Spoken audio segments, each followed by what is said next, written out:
Welcome back to the Deep Dive. We're continuing our fascinating journey into Aphrahat's profound insights today, That's right. picking up where we left off in our exploration of his teachings.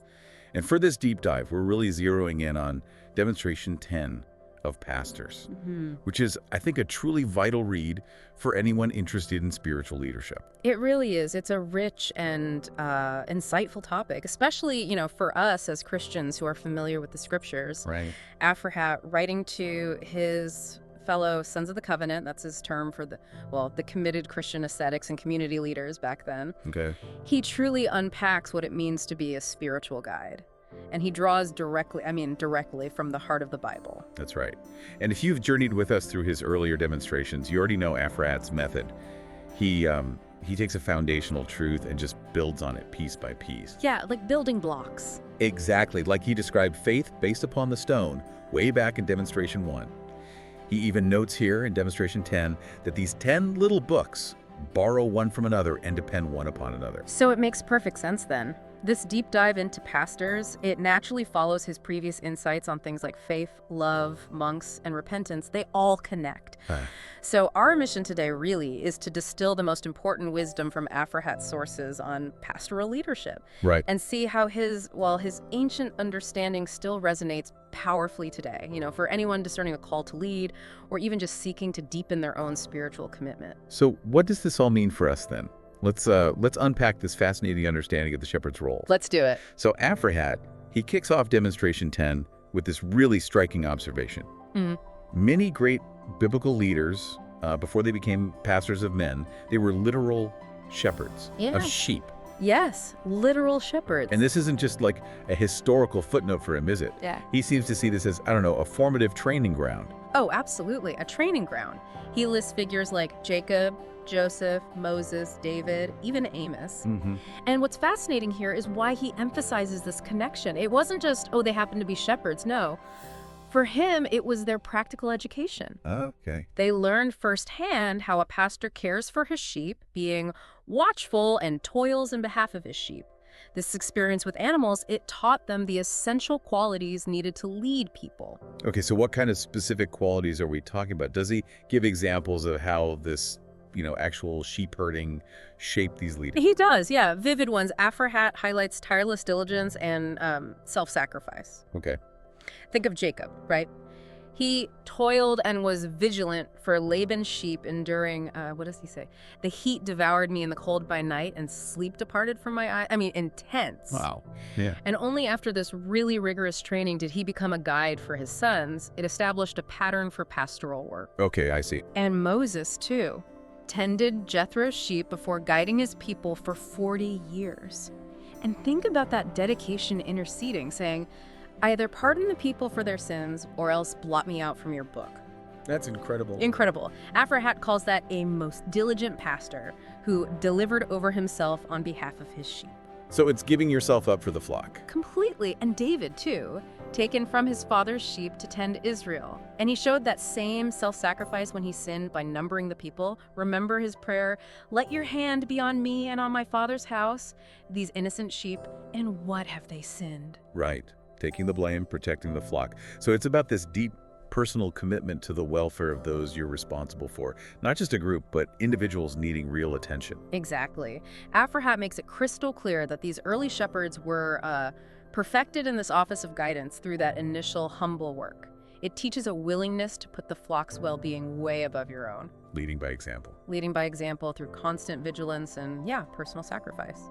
Okay, and it's from this foundation of, earthly shepherding that Aphrahat then makes this powerful leap, doesn't he? Yeah. Connecting these human examples to the ultimate paradigm. Yes.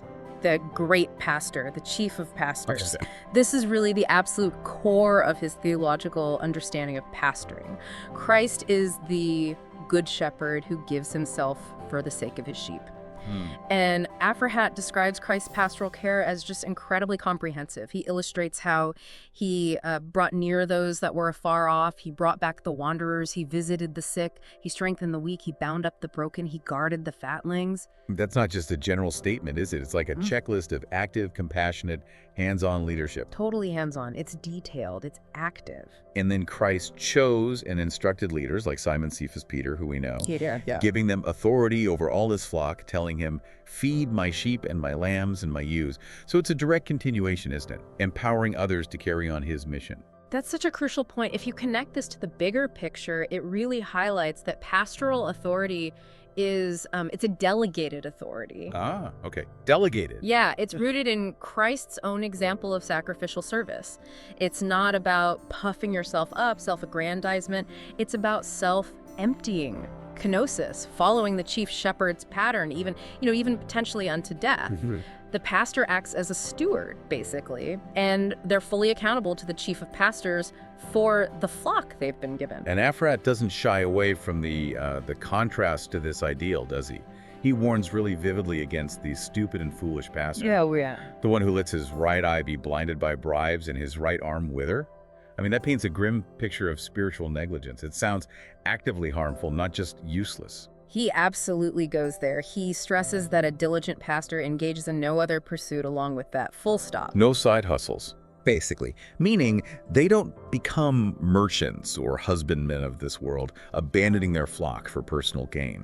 He asks kind of rhetorically, never have we seen a pastor who left his sheep in the wilderness and became a merchant, Right. or one who left his flock to wander and became a husbandman. If they desert their flock, they thereby hand over his flock to the wolves. It's stark. Wow. And this isn't just about financial integrity, though that's part of it. It's about a complete devotion that puts the flock above all other earthly things. It paints a stark picture, doesn't it? Especially today, maybe, where even religious leaders might have multiple commitments or, things on the side. Aphrahat seems to be making an almost radical call for singular focus. How does this connect back to his earlier teachings, say, on monks? Oh, it connects powerfully. It resonates directly with his earlier demonstration of monks, demonstration 6. There he urged all believers, but especially those who take up the heavenly yoke, to essentially sell all our possessions and buy for ourselves the pearl and be strangers to the world.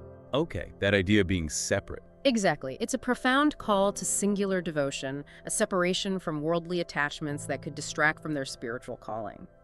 He kind of implies that those who adopt the likeness of angels should indeed be strangers to men in their singular focus, total dedication. And his advice to love the lambs and let them be reared in your bosoms. That sounds incredibly tender. It speaks to a really deep personal care, not just, managing a group. It really does. It's about intimate nurturing, isn't it? Guiding the young and the vulnerable. He says pastors are to offer their sheep in completeness to the chief pastor. Incompleteness. Meaning a whole and healthy flock, not diminished by their neglect or their worldly pursuits. This shows a commitment that goes way beyond mere duty. It's genuine affection for the flock. So Aphrahat sees pastors not just as feeders then, but also as spiritual physicians and even sounders of trumpets. That's a significant expansion of the role, right? Yeah. Taking them into healing and spiritual warfare. Yes, definitely. In his demonstration on penitence, that's demonstration 7, he calls them O physicians, disciples of our wise physician. Disciples of Christ, the wise physician. Exactly. And he tells them to take to yourselves this remedy, that by it ye may heal the wounds of the sick. They are not to withhold healing from those who show their wounds. All right. He draws this strong parallel to physical battle, where a wounded warrior seeks a skilled physician. Just like that, a soul smitten by sin needs the medicine of penitence from the pastor-physician. And crucially, he tells them this: whosoever shows his wound to you, give to him the medicine of penitence. And whosoever is ashamed to show his disease, ye shall exhort him not to conceal from you, and when he is revealed to you, do not publish it. That's huge. That emphasis on confidentiality and trust, it ensures that a person's vulnerability isn't, exploited or gossiped about. Absolutely critical. But he does clarify, though, that if the flock chooses not to reveal their wounds, well, the physician isn't to blame. Okay, the responsibility lies with the person too. Right. But if the physician could heal and chooses not to, the condemnation is severe. Their responsibility is immense. Wow. And he also uses that powerful analogy, remember, Gideon testing his army by the water in Judges. Oh yeah, the lapping. The lapping. He calls it a great mystery. And for Aphrahat, it reveals the true commitment of spiritual leaders. Those who lap up the water with their tongue as a dog laps. They're eager and courageous for battle, those who fall down upon their belly to drink, well, they're faint-hearted. So this mystery becomes a way for preachers to sort of discern and warn those in the covenant. The lapping dogs, it's a striking image. They represent the strong, loyal followers. He even likens them to those who roar like dogs while they meditate upon the law day and night. Yeah, and who lick his wounds when they receive his body in communion. It shows this really intimate devotion. Wow. That's right. Conversely, the dumb dogs who are not able to bark are those who don't meditate on the law. It implies a lack of spiritual vigilance. And the greedy dogs, not knowing how to be satisfied, lack spiritual endurance. So it's about vigilance and endurance. Exactly. For Aphrahat, a true pastor is constantly vigilant, armed with the preparation of the gospel, and equipped to discern and combat the adversary both in themselves and in their flock. No. He describes the adversary, Satan, as skillful and crafty, but, and this is key, his arms are weaker than ours. Right. Because of Christ in us. Precisely. Pastors, especially, need to be vigilant in sleep, always ready, clothed in panoply to resist him, because the Spirit of Christ dwells in us, and Satan fears this. The diligent pastor, like that strong dog that laps, stands firm and barks a warning. It seems Aphrahat constantly loops back to the inner life, the inward state of the believer, and by extension, the pastor. He really emphasizes the importance of humility. Oh, constantly. Reminding us of the Christ example, who, though he was rich, made himself poor, and though he was lofty, humbled his majesty. This inner posture, it seems fundamental for anyone in spiritual leadership according to him. It's absolutely essential, foundational. Aphrahat states plainly that Christ dwells in the peaceful and the meek, and lodges in those that fear his word. It's not about outward show or performance. No. It's about an inward disposition that actually welcomes the divine presence. The pastor's effectiveness is, well, it's intrinsically linked to their personal holiness and meekness. And he has those really powerful analogies, doesn't he, to explain how Christ and God can dwell in men who are many while still being in heaven in person. Yes. The sun's rays filling many houses without leaving the sun. Right? Or water divided into many vessels. Or fire kindled from one flame, spreading without diminishing the source. He applies this directly to the Spirit given to prophets and apostles. The gift doesn't lessen God. That's really helpful. So this is crucial for understanding how pastors are actually empowered then. Exactly. They have received of the Spirit of Christ, as he puts it, and they must guard it in purity. Aphrahat warns very seriously that if they grieve the Spirit, it departs. And leaves them vulnerable. Leaves them vulnerable to the adversary. He says a man who is not fervent in the Spirit, or whose heart is inclining to the thought of this world, knows deep down that the Spirit isn't with him. Wow. So the pastor's effectiveness is just deeply, deeply tied to their personal spiritual walk. Yeah. And the indwelling of the Spirit. Absolutely. They have to constantly strive to maintain that connection, that purity, because it is the very source of their power and their wisdom. Without it, they're just empty shells. So putting it all together, Aphrahat's Demonstration 10, especially when you read it alongside his other treatises like on monks or penitence, Yeah. it paints this incredibly comprehensive and frankly challenging picture of what it means to be a pastor. It really does. It's clearly not just a title for him, it's a whole life of sacrificial care, constant vigilance, and profound spiritual commitment, all mirroring Christ himself. It's a calling that demands, well, everything. Everything. From physical endurance, like Jacob in the cold, to absolute spiritual purity and focus. His emphasis on learning from tending literal sheep.